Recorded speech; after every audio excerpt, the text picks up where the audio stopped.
মানব দেহ আল্লাহ যত উপকরণের দ্বারা সৃষ্টি করেছেন তোর মধ্যে একটা উপকরণের নাম আগেই বলেছি আগুন। একটা উপকরণের নাম আগুন। মানব দেহের মধ্যে আগুনের উপকরণ ব্যবহার করা হয়েছে। এই জন্য আগুনের একটা গুণ জীবিত মানুষের শরীরে সবসময় পাওয়া যায়, সেটা হলো গরম। আগুনের বিশেষ গুণ হলো গরম। মানব দেহের মধ্যে এই গরম গুণটা পাওয়া যায়। মানুষের হৃৎপিণ্ড, মানুষের কলিজা, মানুষের ফুসফুস যদি গরম না থাকে, যদি বরফের মতো ঠান্ডা হয়ে যায়, মানুষ বাঁচতেই পারবে না। বলুন তো, হৃৎপিণ্ড ঠান্ডা থাকে না গরম থাকে? কলিজা ঠান্ডা থাকে না গরম থাকে? হৃৎপিণ্ড ঠান্ডা থাকে না, ফুসফুস ঠান্ডা থাকে না গরম থাকে? এই গরম থাকাটা কোন উপকরণের গুণ? আগুন উপকরণের। এই আগুন উপকরণ মানব দেহে মিশ্রিত করে দেহটা সৃষ্টি করা হয়েছে। আর আগুনের একটা স্বভাব আছে, সেটা হলো মুক্ত অবস্থায় জ্বালালেই উপর দিকে যেতে চায়। কোন দিকে যেতে চায়? আগুন জ্বালাইলেই উপর দিকে যেতে চায়। এখানে কতগুলি খড়কুটা জমা করেন, সেই খড়কুটা একটু কেরোসিন অথবা সামান্য একটু পেট্রোল ঢালেন, তারপরে সেই খড়কুটায় আগুন যুক্ত করেন, দেখেন আগুন নিচের দিকে যায় না উপরের দিকে যায়? তাহলে আগুনের স্বভাব হইল উপর দিকে যাওয়া। এই আগুন যেহেতু মানব দেহের উপকরণ হিসাবে ব্যবহার করা হয়েছে, এই আগুনকে উপকরণ হিসাবে ব্যবহার করার কারণে মানুষের মধ্যে আরেকটা পার্শ্ব প্রতিক্রিয়া সৃষ্টি হয়েছে। সেটা হইল নিজে উপরে থাকতে চায়, অন্যকে নিচে রাখতে চায়। এটা কোন উপকরণের স্বভাব? আগুন উপকরণের স্বভাব। আমি বড়, অন্যরা আমার চেয়ে ছোট। গতকাল বলা হয়েছে এই মনোভাবের নাম অহংকার। এই মনোভাবের নাম অহংকার। এখানে ছোট্ট একটা প্রশ্ন আছে আনুষঙ্গিক, সেই প্রশ্নের জবাবটাও জানা দরকার। সেটা হলো, আপনারা সবাই শিক্ষিত অশিক্ষিত নির্বিশেষে, আলেম আওয়াম নির্বিশেষে সমস্ত শ্রোতাগণ মাঠে নিচে বসেছেন, আর উলামায়ে কেরাম সভাপতি এই মঞ্চে উপরে বসেছেন। উপরে থাকা যদি আগুনের স্বভাব অহংকার হয়ে থাকে, তাহলে আলেমগণ কেন অহংকার করে? উপরে কেন বসে, মঞ্চে কেন বসে, আমাদের সাথে নিচে মাঠে বসে না কেন? একটা ছোট্ট প্রশ্ন এখানে প্রাসঙ্গিকভাবে আসতে পারে। সেটা হইল, কোনো আলেম যদি মনে করে তারা ছোট আমি বড়, এই জন্য তারা নিচে বসেছে, আমি উপরে বসেছি, এই আলেম ওয়াজ করার যোগ্যই না। এই আলেম মানুষকে হেদায়েতের বাণী শোনাবার যোগ্যই না। আর যদি কোনো আলেম মনে করে যে শ্রোতাদের সামনে উঁচু স্থানে বসে অথবা দাঁড়িয়ে কথা বললে মানুষের চেহারা দেখা যায়, আর চেহারা দেখলে কথা বুঝতে বোঝাতে সহজ হয়, এই জন্য মুহাম্মদুর রাসূলুল্লাহ সাল্লাল্লাহু আলাইহি ওয়াসাল্লাম উঁচু স্থানে বসে অথবা উঁচু স্থানে দাঁড়িয়ে ওয়াজ নসিহত করতেন। মানুষের চেহারা দেখার সুবিধার্থে, যেন কথা বুঝতে বোঝাতে সহজ হয়, তাই উঁচু স্থানে বসে বা দাঁড়িয়ে কথা বলা নবীর সুন্নত। এই জন্য আমি উপরে বসেছি। এই উপরে বসা অহংকারের কারণে নয়, এটা নবীর সুন্নতের কারণে। এরা কেন নবীর সুন্নত হইল? যারা ওয়াজ করবেন তারা উপরে বসবেন, যারা ওয়াজ শুনবেন তারা নিচে বসবেন, এইটাই নবীর সুন্নত, অহংকার নয়। কেন সুন্নত হইল? কারণ যিনি কথা বলবেন তিনি উপরে থাকলে, যারা শুনবেন তারা নিচে থাকলে, নিচের যারা শুনে তারাও বক্তার চেহারা দেখতে পায় সহজে, যিনি কথা বলবেন তিনিও শ্রোতার চেহারা দেখতে পান সহজে। বলুন তো, সামনাসামনি চেহারা দেখে কথা বললে শুনলে সুবিধা, না চেহারা না দেখা গেলে সুবিধা? চেহারা দেখা যাওয়ার সুবিধার্থে, কথা বোঝাবার সুবিধার্থে উপরে দাঁড়িয়ে বা বসে কথা বলা এবং নিচে বসে কথা শোনা, এটা নবীর সুন্নত। এখানে অহংকারের কোনো সম্পর্ক না। গেল ছোট্ট প্রশ্ন এবং প্রশ্নের জবাব।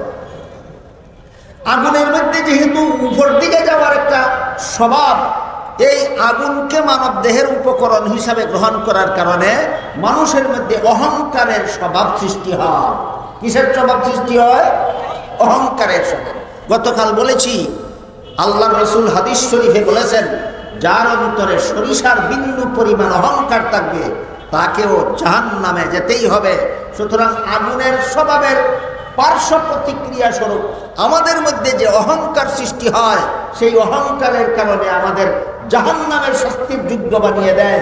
এটাকে কন্ট্রোল করার জন্য, এই অহংকারকে নিয়ন্ত্রণ করার জন্য আল্লাহ পাক রব্বুল আলামিন নামাজকে ইসলামের দ্বিতীয় স্তম্ভ সাব্যস্ত করেছেন। নামাজ হলো অহংকার দমনের অনুপম ব্যবস্থা। নামাজ হলো অহংকার দমনের অনুপম ব্যবস্থা। গতকাল একটু আভাসে বলেছি, অতি সংক্ষেপে বলেছি, নামাজ অহংকার দমনের ব্যবস্থা কিভাবে। নামাজে দাঁড়িয়ে সর্বপ্রথমই সূরাতুল ফাতিহার প্রথম যে আয়াতের অংশ তিলাওয়াত করা হয়, আলহামদুলিল্লাহ, এর অর্থ কিছু প্রশংসা আল্লাহর আর কিছু আমার না, সমস্ত প্রশংসা আল্লাহ, সমস্ত প্রশংসা আল্লাহর। এই কথার মাধ্যমে যদি আমি নামাজের সূরা কেরাত শুরুই করলাম, আমার নিজের জন্য কোনো প্রশংসা বাকি রাখলাম না, তাহলে নামাজ আমাকে অহংকারী বানালো না অহংকার থেকে মুক্ত করার ব্যবস্থা দিল? অহংকার থেকে মুক্ত করার ব্যবস্থা দিল। আপনারা বলতে পারেন, প্রশ্ন করতে পারেন যে আমাদের মধ্যে তো অনেক নামাজি এমনও পাওয়া যায় দৈনন্দিন প্রতিদিন 5 বেলা নামাজ পড়ে, প্রত্যেক বেলার নামাজের প্রতিটি রাকাতের শুরুতে বলে আলহামদুলিল্লাহ, সমস্ত প্রশংসা আল্লাহর, সমস্ত প্রশংসা আল্লাহর, সমস্ত প্রশংসা আল্লাহর, অথচ তার মতো অহংকারী সমাজে আর কেউ না। নামাজি হইয়া অহংকারী কিভাবে হয়, আর অহংকারীরা নামাজি কিভাবে হয়? এটা একটা উল্লেখযোগ্য প্রশ্ন। এই ক্ষেত্রে যারা অহংকারও করে নামাজও পড়ে, এদের মধ্যে নামাজের খুলস আছে, সার নাই। যারা অহংকারও করে নামাজও পড়ে, এদের মধ্যে নামাজের কি আছে? খুলস, সাল আছে, নামাজের খুলস আছে, এদের মধ্যে নামাজের সার নাই। তুমি যদি নামাজের হাকিকত বুঝে যদি নামাজ পড়ো, নামাজের শুরুতেই প্রত্যেক রাকাতেই তুমি বলো একটা গুণও তোমার নয়, সকল গুণ আল্লাহর। সুতরাং এই নামাজ পড়া সত্ত্বে তুমি অহংকারী হতে পারো না। সুতরাং নামাজ আমাদেরকে কি শিক্ষা দেয়? অহংকার নির্মূল করার শিক্ষা দেয় নামাজ। অহংকার নির্মূল করার শিক্ষা দেয় নামাজ।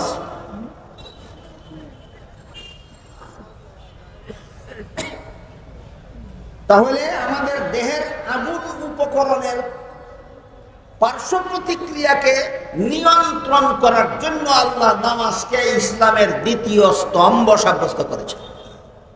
কলেমাকে কেন প্রথম স্তম্ভ সাব্যস্ত করেছেন? স্বেচ্ছাচারিতাকে নিয়ন্ত্রণ করার জন্য। নামাজকে কেন ইসলামের স্তম্ভ সাব্যস্ত করেছেন? অহংকার দমনের ব্যবস্থা দেওয়ার জন্য। 5টা স্তম্ভের মধ্যে 2টা স্তম্ভের রহস্য আলোচনা হইল, আর 3টা আর কটা হইল? হ্যাঁ, আর 3টা। আমি যথাসম্ভব তাড়াতাড়ি অতি সংক্ষেপে বাকি 3টা বলার চেষ্টা করব, যদি আপনারা কথা দেন যে ধৈর্য সহকারে আর কয়েক মিনিট কথা শুনবেন।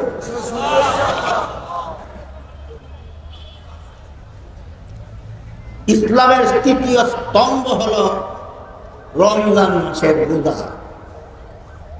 এই রোজার দ্বারা আমাদের আর একটা কুস্বভাব দমনের ব্যবস্থা দেওয়া হয়েছে।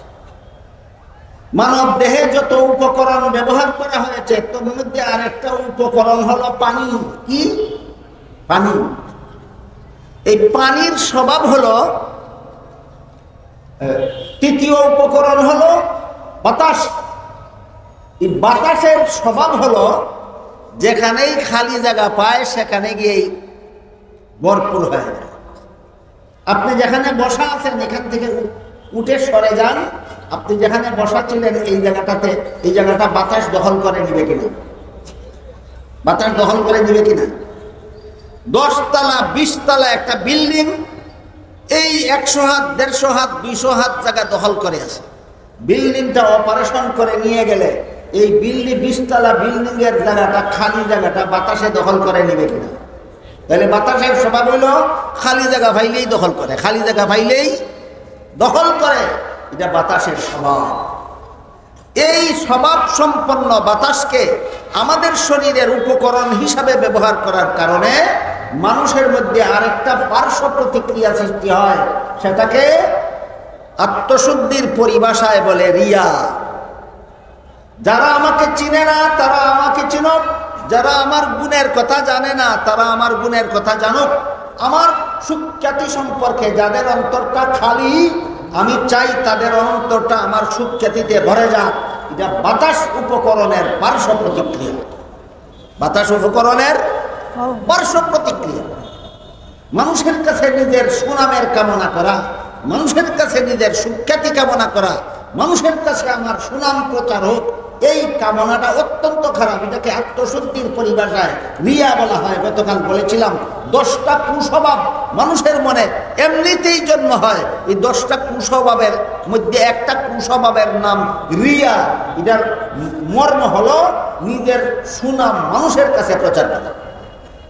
এই কুস্বভাব মানুষের মনে সৃষ্টি হয় বাতাস উপকরণের পার্শ্ব প্রতিক্রিয়া হিসেবে। এই কুস্বভাব মানুষকে জাহান্নামের দিকে টেনে নিয়ে যায়। তাই মানুষকে কঠিন পরীক্ষার জন্য, গতকাল বলেছি, কঠিন পরীক্ষার জন্য, যে পরীক্ষায় পাস করলে মানুষ জাহান্নাম থেকে বাঁচতে পারে, জান্নাত লাভ করতে পারে, সেই পরীক্ষার পত্র বানাবার জন্য আল্লাহ একদিকে রিয়ার স্বভাব সৃষ্টি করে দিয়েছেন বাতাসের প্রভাবে, অপরদিকে এটাকে নিয়ন্ত্রণ করার জন্য রমজান মাসের রোজাকে স্তম্ভ সাব্যস্ত করে দিয়েছেন রিয়াকে নিয়ন্ত্রণ করার জন্য। বোঝার চেষ্টা করি যে রোজার দ্বারা রিয়া নিয়ন্ত্রণ হয় কেমনে। নিজের সুখ্যাতি প্রচারের স্বভাবটাকে নিয়ন্ত্রণ করা যায় রোজার দ্বারা কিভাবে? রোজা কোনো কাজ করার নাম নয়, রোজা 2 কাজ না করার নাম। কথাটা বুঝতে হইলে রোজা কিসের নাম আগে বুঝতে হবে। নামাজ কোনো কিছু করার নাম, যাকাত কোনো কাজ করার নাম, হজ কোনো কাজ করার নাম, কিন্তু রোজা কোনো কাজ করার নাম নয়। রোজা হইল 2টা কাজ না করার নাম। একটা কাজ হলো দিনের বেলায় আল্লাহর হুকুম পালনের উদ্দেশ্যে জিহ্বার স্বাদ উপভোগ না করা, আরেকটা হলো আল্লাহর হুকুম পালনের জন্য দিনের বেলায় লজ্জাস্থানের আনন্দ উপভোগ না করা, শরীরের 2 অঙ্গের উপভোগ না করার নাম রোজা। জিহ্বার উপভোগ না করার নাম রোজা, লজ্জাস্থানের উপভোগ না করার নাম রোজা। বুঝে থেকে বলুন তো, রোজা কি কোনো কাজ করার নাম না 2টা কাজ না করার নাম? একটা হলো জিহ্বার উপভোগ না করার নাম রোজা, আর একটা হলো লজ্জাস্থানের উপভোগ না করার নাম রোজা। এবার বলুন তো, মানুষকে দেখানো যায় না করলে? না করলে কোনো কাজ না করলে মানুষকে দেখানো যায়, না করলে দেখানো যায়। রোজা তো কোনো কিছু করার নাম হয় না, 2 কাজ না করার নাম রোজা। তুমি মানুষকে দেখাবে কিভাবে? কাজে রোজা দেখানোর ব্যাপার নয়, দেখানোর কোনো ক্ষমতা নাই। এই জন্য হাদিসে কুদসিতে আছে, আল্লাহ পাক রব্বুল আলামিন বলেন, আসসাউমু লি ওয়া আনা আজজি বিহি আও ক্বালা উজজা বিহি।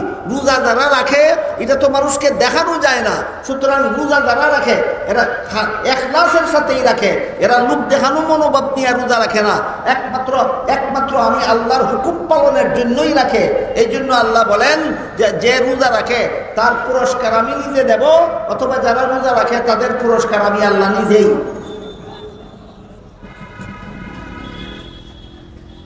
বাতাসের স্বভাবের পার্শ্ব প্রতিক্রিয়া ছিল আমাদের গুণ সমাজে প্রচার হোক, আর রোজা দ্বারা এটা নিয়ন্ত্রণ করা হয়েছে কিভাবে? যে তুমি কিছু করবে না, তারপরও এটা মানুষকে দেখাবার কোনো উপায়ই নাই।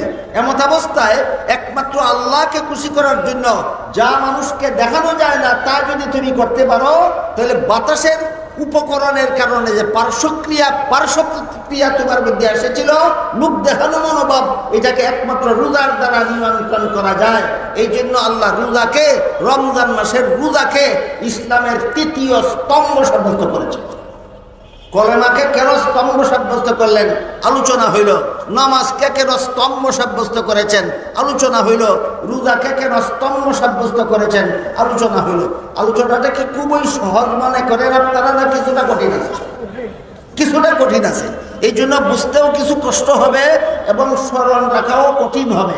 তাই আমি আর বাকি 2টা আলোচনার পর আপনাদেরকে অতি সংক্ষেপে 1-2 মিনিটে আবারও বলে দেব। কলেমাকে ইসলামের স্তম্ভ সাব্যস্ত করেছেন আল্লাহ কোন রহস্যের কারণে? নামাজকে ইসলামের স্তম্ভ সাব্যস্ত করেছেন আল্লাহ কোন রহস্যের কারণে? রমজানের রোজাকে ইসলামের স্তম্ভ সাব্যস্ত করেছেন আল্লাহ কোন রহস্যের কারণে? এবার চতুর্থ স্তম্ভের কথা শুনুন।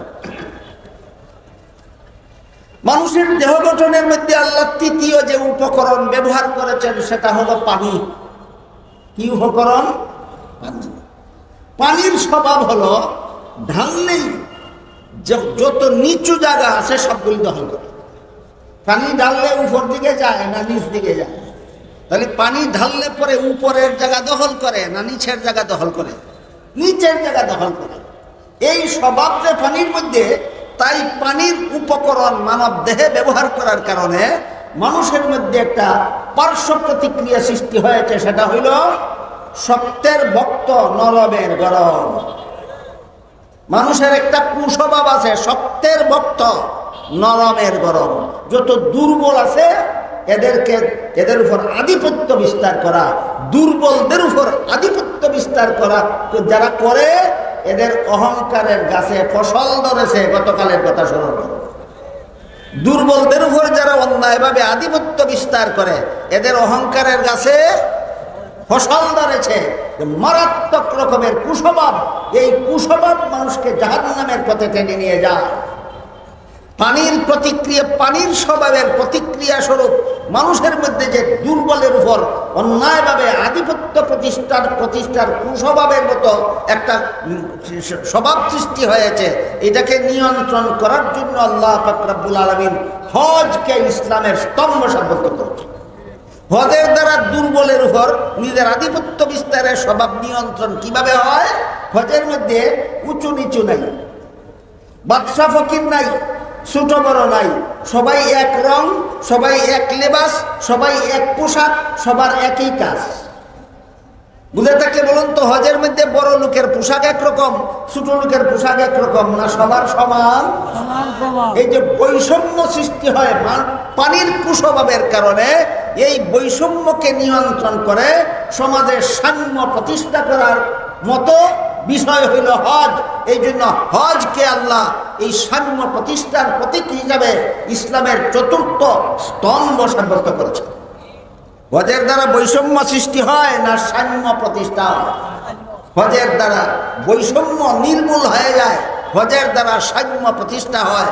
এটা হলো দুনিয়াতে আখিরাতে শান্তি প্রতিষ্ঠার একটা বিশেষ বিশেষ কাজ। আর কটা রইল? একটা। মানুষের দেহের মধ্যে আল্লাহ যত উপকরণ ব্যবহার করেছেন, এর মধ্যে প্রধান ছিল মাটি। প্রধান কি ছিল? মাটি। আগেই বলেছি, মাটির তৈরি মানুষ বলা হয় 3 কারণে, 3 ব্যাখ্যা আছে। একটা হলো আদমের দেহ মাটির তৈরি, আর তার অংশ আমাদের শরীরে আছে, সেই হিসাবে আমরাও মাটির তৈরি।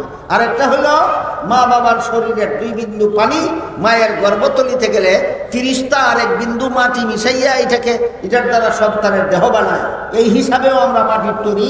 আরেক ব্যাখ্যা হলো, তৃতীয় ব্যাখ্যা হলো, মায়ের শরীরের এবং বাবার শরীরের 2 বিন্দু পানি রক্ত থেকে উৎপাদন হয়, রক্ত আমাদের খাদ্য থেকে উৎপাদন হয়, আর মানুষের সকল প্রকার খাদ্য মাটির থেকে উৎপাদন হয়। সুতরাং 3 ব্যাখ্যা মতো সমস্ত মানুষ মাটির তৈরি। 3 ব্যাখ্যা মতো সমস্ত মানব দেহ কিসের তৈরি?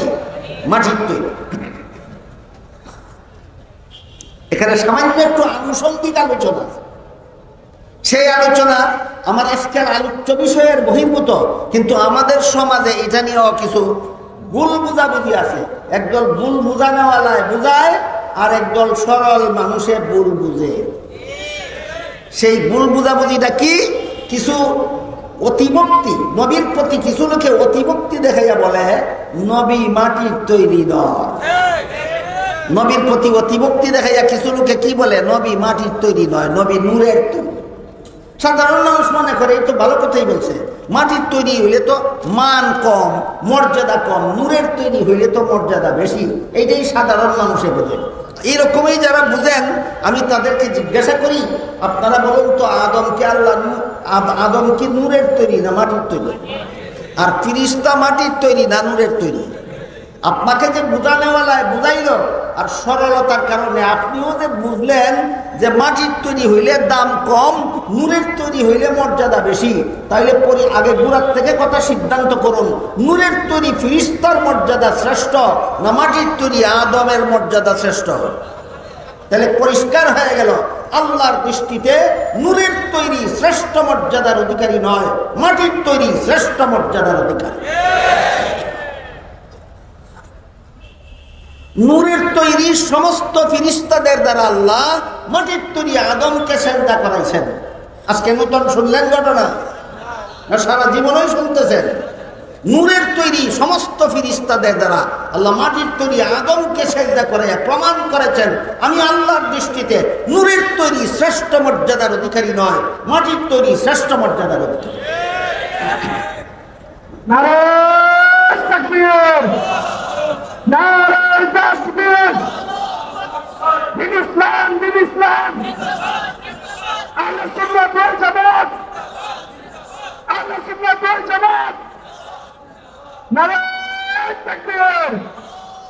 এরপরও আমাদের সমাজে যে সমস্ত অতিভক্তরা বলে নবী মাটির তৈরি নয়, নবী নূরের তৈরি, এই সমস্ত অতিভক্তদের দলের প্রতিষ্ঠাতা নেতার নাম আহমদ রেজা খাঁ। এই সমস্ত নবীর প্রতি অতিভক্তি প্রদর্শনকারীদের দলের প্রতিষ্ঠাতা নেতার নাম আহমদ রেজা খাঁ। আহমদ রেজা খাঁর লেখা একটা বইয়ের নাম আস-সানিয়াতুল আনিকা ফি ফাতাওয়ায়ে আফ্রিকা। এই বইয়ের মধ্যে আহমদ রেজা খান লিখেছেন, যে জায়গার মাটি দিয়ে আল্লাহ আবু বকর সিদ্দিক রাদিয়াল্লাহু আনহুকে সৃষ্টি করেছেন, সেই জায়গার মাটি দিয়া হযরত উমরকে সৃষ্টি করেছেন, একই জায়গার মাটি দিয়ে আল্লাহ মুহাম্মদুর রাসূলুল্লাহকে সৃষ্টি করেছেন। এই জন্য আবু বকরের কবর যেখানে, উমরের কবর যেখানে, মুহাম্মদুর রাসূলুল্লাহর কবর সেখানে। এটা আমি লিখেছি। যারা বলে নবী নূরের তৈরি, তাদের প্রতিষ্ঠাতার নেতা লিখেছে। তোমরা নেতায় কয় নবী মাটির তৈরি, আর তোমরা বলো মাটির তৈরি। যারা বলবে তারা ওয়াহাবি কাফের হবে। তাহলে তো তোমরা দলের বড় নেতা 1 নম্বরের ওয়াহাবি কাফের। আল্লাহ পাক রব্বুল আলামিন পবিত্র কোরআনের সূরা তাহা আয়াতে বলেন, মিনহা খালাকনাকুম ওয়া ফিহা নুঈদুকুম ওয়া মিনহা নুখরিজুকুম তারাতান উখরা। হে মানব মণ্ডলী, কজন মানুষ রেকম? হে মানব মণ্ডলী, আমি এই মাটির দ্বারা তোমাদের সৃষ্টি করেছি, মরণের পরে এই মাটিতে তোমাদের ফিরিয়ে নেব, আবার কিয়ামতের দিন মাটির থেকে জীবিত করে তোমাদের হাসরের মধ্যে দেখব। কজন মানুষের বাদ দিয়া কইলেন না? সমস্ত মানুষ। আয়াতের ব্যাখ্যায় তাফসীরে মাযহারিতে একটি হাদিস আছে, ওই হাদিসটাই আহমদ রেজা খাঁ তার বইয়ের মধ্যে লিখেছে। হাদিস শরীফে রাসূল করিম সাল্লাল্লাহু আলাইহি ওয়াসাল্লাম বলেন যে জায়গার মাটি দিয়ে আল্লাহ আমাকে বানাইছেন, সেই জায়গার মাটি দিয়ে আবু বকরকে বানাইছেন, সেই জায়গার মাটি দিয়ে উমরকে বানাইছেন। এই জন্য মরণের পরে যেখানে আমাকে দাফন করা হবে, তার পাশাপাশি আবু বকরকে দাফন করা হবে, তার পাশাপাশি উমরকে দাফন করা হবে, কারণ আমরা 3 জন একই জায়গার মাটির দ্বারা সৃষ্ট। কথা বুঝে আসলো? তাইলে আল্লাহ রাসূল বলেন নিজে আমাকে আল্লাহ মাটির দ্বারা বানাইছেন। আল্লাহ কোরআনে বলেন সমস্ত মানুষকে আমি মাটির দ্বারা বানাইছি। কিসের দ্বারা বানাইছেন? মাটির দ্বারা বানাইছেন। এবার আহলে সুন্নাত ওয়াল জামাতের আকীদার কিতাব দ্বারা যারা এই সমস্ত শিরকি কুফরি বেদাতি কথা সমাজে প্রচার করে, তারা আবার নিজেদেরকে আহলে সুন্নাত ওয়াল জামাত বলে আকাশ পাতা চিৎকার করে। আহলে সুন্নাত ওয়াল জামাতের আকীদার যে পৃথিবী বিখ্যাত একটি কিতাব, বাংলাদেশের সমস্ত কওমি মাদ্রাসায় এবং বেশ কয়েক বছর আগে আমার জানা মতো সরকারি মাদ্রাসাগুলিতেও পড়ানো হয়, সেই কিতাবটার নাম শরহে আকাইদে নসফি। এই কিতাবে উল্লেখ আছে, আর রাসূল ইনসানুন বাআসাহুল্লাহু ফি ইবাদিহি লিতাবলীগিল আহকাম। রাসূল ওই মানুষকে বলা হয় যাকে আল্লাহ মনোনীত করেন আল্লাহর বিধিনিষেধ বান্দাদেরকে পৌঁছে দেওয়ার জন্য। আহলে সুন্নাত ওয়াল জামাতের কিতাবে লেখে রাসূল মানুষকে বলা হয়। হাদিস শরীফে রাসূল বলেন আমি রাসূল মাটির তৈরি। কুরআনে আল্লাহ বলেন সমস্ত মানুষকে আমি মাটির উপকরণ দ্বারা সৃষ্টি করেছি। এরপরেও যারা বলে রাসূল মাটির তৈরি নন, এরা না আহলে সুন্নাত ওয়াল জামাতের নীতিমালা মানে, না নবীর হাদিস মানে, না আল্লাহর কুরআন মানে। আনুষঙ্গিক কথা এই পর্যন্ত শেষ। এতক্ষণে আমরা বুঝতে পারলাম মানব দেহের চতুর্থ উপকরণ হলো মাটি। মানব দেহের চতুর্থ উপকরণ মাটি। এই মাটিরও একটা স্বভাব আছে। মাটির স্বভাব হইল যাকেই পায় তাকেই গ্রাস করে নিয়ে যাওয়া। মাটির স্বভাব নেওয়া, দেওয়া না নেওয়া। নেওয়া। একটা কাঠের খণ্ড মাটির নিচে পুঁতে রাখেন, 6 মাস পরে খুঁজে পাবেন না। একটা লোহার টুকরা মাটির নিচে পুঁতে রাখেন, 6 বছর পরে খুঁজে পাবেন না। আস্তে একটা মানুষের মরা লাশ মাটির নিচে পুঁতে রাখেন, 10, 20, 50 বছর পরে খুঁজে পাবেন না। তাহলে মাটি দেয় না নেয়? এই নেওয়াটা যে মাটির স্বভাব, এখান থেকে দিতে চায় না, শুধু নিতে চায়। এই মাটির উপকরণ মানব দেহে ব্যবহার করার কারণে মানুষের মধ্যে একটা পার্শ্ব প্রতিক্রিয়ার সৃষ্টি হয়েছে। সেটা হইল কার্পণ্য। নিতে চায়, দিতে চায় না। মানুষ কি করে? দিতে চায় না নিতে চায়? নিতে চায়। বুঝে থাকলে বলুন তো, এই নিতে চাওয়া যাকে বাংলা ভাষায় কার্পণ্য বলা হয়, আরবি ভাষায় এবং তজকিয়ায়ে নফসের ভাষায় বুখল বলা হয়। এই বুখল স্বভাব, কার্পণ্য স্বভাব মানুষের মধ্যে কোন উপকরণের পার্শ্ব প্রতিক্রিয়া? মাটি উপকরণের পার্শ্ব প্রতিক্রিয়ার কারণে মানুষ কৃপণ হয়, নিতে চায়, দিতে চায় না। যারা শুধু নিতে চায়, দিতে চায় না, এদেরকে যদি অবাধে সমাজে বসবাস করতে দেওয়া হয়, কি পরিমাণ শান্তি বিরাজ করবে সমাজে। একজন কাস্টমার সব সময় দোকান থেকে মাল বাকি নেয়, মূল্য দেয় না। শুধু নেয়, মাল নেয়, মূল্য দেয় না। মাল নেয়, মূল্য দেয় না। 1 মাস, 2 মাস, 6 মাস, বছর, 6 বছর, 10 বছর, 20 বছর শুধু দোকান থেকে মাল নেয়, মূল্য দেয় না। এই কাস্টমারের মধ্যে আর দোকানদারের মধ্যে কি পরিমাণ শান্তি প্রতিষ্ঠা হবে? না অশান্তির আগুন জ্বলবে। তাহলে কার্পণ্য স্বভাবের কারণে সমাজে অশান্তির আগুন জ্বলে, শান্তির আলো নিভে যায়। এই কার্পণ্য স্বভাবকে নিয়ন্ত্রণ করার জন্য আল্লাহ পাক রব্বুল আলামিন যাকাতকে ইসলামের 5ম স্তম্ভ সাব্যস্ত করেছেন। যাকাত বলে শুধু নিলে হবে না, দাও। যাকাতের বিধান নেওয়া না দেওয়া। আগুনের স্বভাবে চায় শুধু নেওয়া, আর যাকাতের বিধানে চায় দেওয়া। এই দেওয়ার দ্বারা তোমার নেওয়ার কার্পণ্য স্বভাবের নিয়ন্ত্রণ করো। এই জন্য আল্লাহ পাক রব্বুল আলামিন যাকাতকে ইসলামের স্তম্ভ সাব্যস্ত করেছেন। এবার বুঝে থাকলে বলুন তো, হাদিস শরীফে রাসূল যে বলেছিলেন আল ইসলাম বুনিয়াল ইসলামু আলা খামসিন, ইসলামের ভিত্তি 5টা, মনে আছে? কি কি? অতি সংক্ষেপে আমরা কিভাবে বলে থাকি 5টা? কালেমা, নামাজ, রোজা, হজ, যাকাত। কলেমাকে ইসলামের স্তম্ভ সাব্যস্ত করা হয়েছে মানুষের স্বেচ্ছাচারিতাকে নিয়ন্ত্রণ করার জন্য। নামাজকে ইসলামের স্তম্ভ সাব্যস্ত করা হয়েছে মানুষের অহংকার স্বভাবকে নিয়ন্ত্রণ করার জন্য। রোজাকে ইসলামের স্তম্ভ সাব্যস্ত করা হয়েছে লোক দেখানো স্বভাব নিয়ন্ত্রণ করার জন্য। হজকে ইসলামের স্তম্ভ সাব্যস্ত করা হয়েছে দুর্বলের উপর আধিপত্য বিস্তারের কুস্বভাব নিয়ন্ত্রণের জন্য। যাকাতকে ইসলামের স্তম্ভ সাব্যস্ত করা হয়েছে কার্পণ্য স্বভাবকে নিয়ন্ত্রণ করার জন্য। বুঝে থাকলে এবার বলুন, আমরা যদি রহস্যগুলি বুঝে শুনে কলেমা গ্রহণ করি, রহস্যগুলি বুঝে শুনে নামাজ আদায় করি, রহস্যগুলি বুঝে শুনে যদি রমজান মাসে রোজা রাখি, রহস্যগুলি বুঝে শুনে যদি হজ করি, যাকাত দেই, তাহলে দুনিয়াতে অশান্তি হবে না আখিরাতে অশান্তি হবে? না দুনিয়া আখিরাতে শান্তি হবে? এই জন্য বলেছিলাম ইসলামের পঞ্চভিত্তি বিশ্ব শান্তির গ্যারান্টি। আজকের আমার আলোচ্য বিষয় ছিল এটা, ইসলামের পঞ্চভিত্তি বিশ্ব শান্তির গ্যারান্টি। শুধু বিশ্ব শান্তি নয়, দুনিয়ার ক্ষণস্থায়ী জীবনে শান্তি প্রতিষ্ঠার গ্যারান্টি। ইসলামের পঞ্চভিত্তি আখিরাতের চিরস্থায়ী জীবনে শান্তি প্রতিষ্ঠার গ্যারান্টি। ইসলামের পঞ্চভিত্তি। আল্লাহ আপনাদের আমাদের সবাইকে বিষয়টা যথাযথভাবে অনুধাবন করার সৌভাগ্য দান করুন। সবাই বলুন আমিন।